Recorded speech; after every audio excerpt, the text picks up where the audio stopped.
নমস্কার, আমার ইউটিউব চ্যানেলে আপনাকে স্বাগতম জানাই।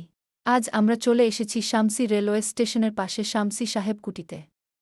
এই কুটির সম্পর্কে বেশি কিছু জানা নেই, তাহলে অনুমান করা যাচ্ছে যে ব্রিটিশ সরকার নিজের শাসন ব্যবস্থা সুষ্ঠুভাবে চালানোর জন্য কয়েকটা গ্রাম নিয়ে একটা ভালো যোগাযোগ এর পার্শ্ববর্তী স্থানে একটি করে ক্যাম্প করেছিলেন এবং সেখানে তাদের কোনো অধিকারী দেখাশোনা করতেন তার পার্শ্ববর্তী এলাকার। আমি যখন এটা প্রায় 10 বছর আগে দেখেছিলাম, এটা পুরোটা চারিদিকে ঘেরা ছিল এবং ঘরের দরজাগুলো তালা দেয়া ছিল।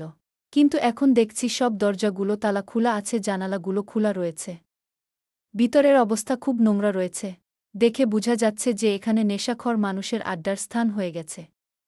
আমার এসেছি অখিলেশ্বর দাস সরস্বতী শিশু মন্দির বিদ্যালয় থেকে। আমাদের বিদ্যালয়ে প্রতি বছরের ডিসেম্বর মাসের শেষের দিকে বনভোজন করা হয়। এই বনভোজনের উদ্দেশ্যে আজ আমরা এখানে এসেছি সাহেব কুটি দর্শনে। আমার এই ভিডিওতে দেওয়া তথ্য যদি ভুল হয় তাহলে ক্ষমা করবে। নমস্কার। ভালো লাগলে লাইক এবং সাবস্ক্রাইব করে যাবেন।